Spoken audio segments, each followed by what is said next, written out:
आखिर भटकने वाली आत्माएं और डेविल स्पिरिट्स लोगों को मारती क्यों हैं?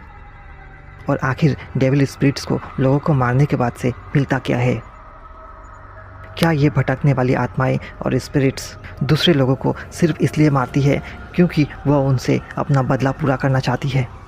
या फिर ये आत्माएं निर्दोष लोगों को सिर्फ इसलिए मारती है क्योंकि लोगों को मारने के बाद से जो सेक्रीफाइस होता है उससे इन आत्माओं को एनर्जी मिलती है? जानेंगे इन सभी प्रश्नों का जवाब आज के इस वीडियो में। आज की स्टोरी है जोसेफ की, जो कि केरला के एर्नाकुलम डिस्ट्रिक्ट के एक विलेज में रहता था। जोसेफ गांव में अपनी मां के साथ रहता था और अभी कुछ दिनों पहले ही उसके पिता की मृत्यु हो चुकी थी।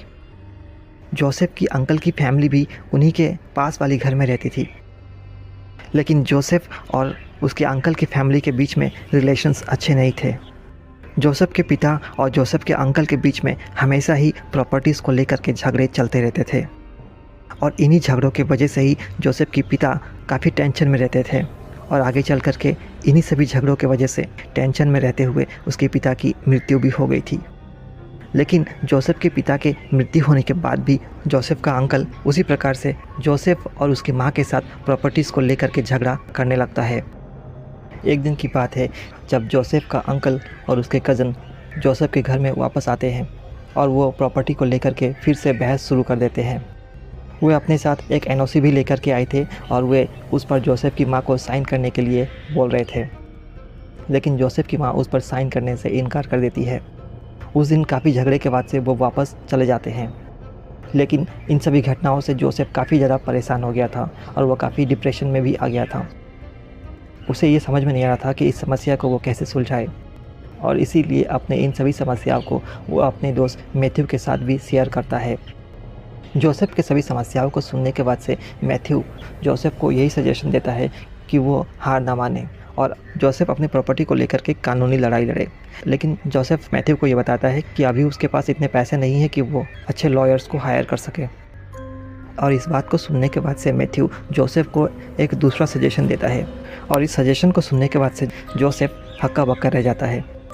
मैथ्यू बताता है कि जोसेफ यदि चाहे तो अपने मरे हुए पिता के आत्मा को दोबारा बुला सकता है और अपने मरे हुए पिता के स्पिरिट का हेल्प लेकर के वो अपने अंकल से लड़ाई भी लड़ सकता है।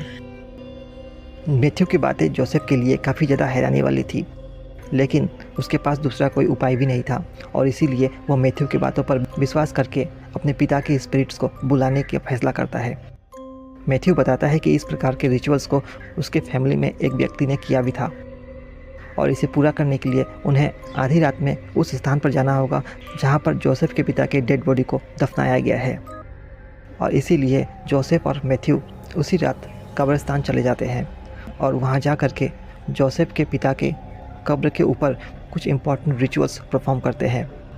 इसके साथ ही मैथ्यू ज़ोर ज़ोर से कुछ चैंट भी करने लगता है और इस रिचुअल के पूरा होते ही उन्हें एक हवा का झोंका महसूस होता है। जोसेफ को ऐसा लगता है कि कोई स्पिरिट उसके पास आकर के खड़ी हो चुकी है, लेकिन मैथ्यू के ज़ोर ज़ोर के चैंट को सुनने के बाद से बगल के चर्च में से कुछ लोग निकल कर के आने लगते हैं। ऐसे में मैथ्यू और जोसेफ काफ़ी डर जाते हैं और इससे पहले कि कोई उन्हें देख ले वे वहाँ से भागने लगते हैं। मैथ्यू और जोसेफ भागते हुए अपने अपने घर को चले जाते हैं, लेकिन घर पहुँचने के बाद से जोसेफ को ऐसा महसूस होता है कि उसके साथ कोई स्पिरिट भी अब उसके घर में आ चुकी है। घर पहुंचने पर जोसेफ को ऐसा महसूस होता है कि आधी रात में भी उसकी मां घर के बाहर बरामदे में बैठी हुई है, लेकिन बाद में उसको रियलाइज़ होता है कि वहां पर कोई नहीं है और वो अपनी मां को उसके रूम के अंदर ही सोया हुआ पाता है।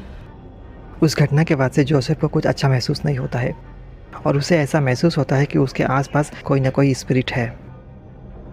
वो जब भी अपने कमरे में होता है तो उसे ऐसा महसूस होता है कि उसके कमरे में उसके अलावा भी कोई है। उसे हमेशा ही अपने आसपास एक काला साया दिखाई देता है और वो समझ जाता है कि ये ज़रूर उसके पिता का ही स्पिरिट है, जो कि उस रात किए गए रिचुअल के बाद से अब उसके पास आ चुका है और उसके साथ ही रह रहा है। लेकिन जब भी वो अंधेरे में उस काले साये को देखता था तो वो काफ़ी डर महसूस करता था। ये काला साया काफ़ी ज़्यादा वायलेंट था और जोसेफ को ऐसा कई बार महसूस हुआ कि शायद ये काला साया उसी को नुकसान पहुंचाना चाहता है। लेकिन इन सब के बावजूद भी उसे ऐसा विश्वास था कि उसके मरे हुए पिता की ये स्पिरिट उसे उसके अंकल के साथ लड़ने में मदद ज़रूर करेगी। लेकिन जो भी उसने एक्सपेक्ट किया था ऐसा बिल्कुल भी नहीं हुआ, बल्कि इसके विपरीत उसके साथ सारी ही चीज़ें गलत ही होती जा रही थी। उस रात जोसेफ के साथ आने वाली यह स्पिरिट मानो जोसेफ को ही अपना शिकार बनाना चाहती थी और वो जोसेफ के बॉडी को काफ़ी हद तक पोज भी कर चुकी थी। यानी कि एक तरीके से वो स्पिरिट जोसेफ के बॉडी का यूज़ कर रही थी और उसी के बॉडी को यूज़ करके वो रियल वर्ल्ड में सर्वाइव करने का प्रयास कर रही थी। और हो सकता है कि वो स्पिरिट जोसेफ को मार करके सेक्रीफाइस से मिलने वाली एनर्जी को एब्जॉर्ब करना चाहती थी।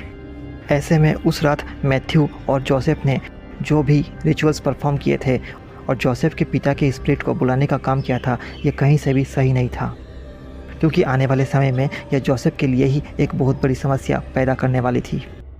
कभी भी भटकती हुई आत्माएं और डेमोनिक स्पिरिट्स पर विश्वास करना खतरनाक हो सकता है।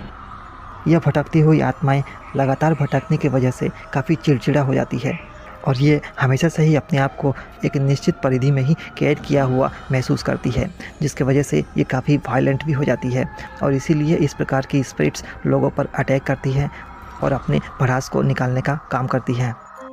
ऐसे में भले ही वो स्पिरिट उसके फैमिली मेम्बर का ही क्यों ना हो, लेकिन उस पर भी विश्वास नहीं किया जा सकता है। और जो भी उस रात जोसेफ ने करने का काम किया था, उसके वजह से भी उसे भी आने वाले समय में एक बहुत बड़ी समस्या से गुजरना था, क्योंकि उसने जो भी किया था वह प्रकृति के खिलाफ थी। और उस रात उसने जो भी कार्य किया था उसके वजह से अब उसकी और उसकी माँ दोनों की ही लाइफ खतरे में आ चुकी थी। और कहानी के इस भाग का अंत यहीं पर हो जाता है, लेकिन कहानी यहीं समाप्त नहीं होती है। आखिर उस रात जोसेफ के साथ आने वाली डेमोनिक स्पिरिट कौन थी और ये आखिर क्या चाहती थी, और आने वाले समय में किस प्रकार से ये पूरे के पूरे विलेज को हॉरिफाइड करने वाली थी, और किस प्रकार से आने वाले समय में गांव के कई लोगों की जान खतरे में पड़ने वाली थी। इन सभी प्रश्नों का जवाब ढूंढेंगे हम अपने वीडियो के अगले भाग में। लेकिन आखिर आप इस विषय में क्या सोचते हैं? क्या इस प्रकार से मरे हुए लोगों की भटकती हुई आत्माओं को बुलाना सही भी है? लिखिएगा ज़रूर कमेंट बॉक्स में। तो मिलते हैं अपने अगले भाग में, तब तक के लिए सही सलामत रहे और अपना ख्याल रखिए।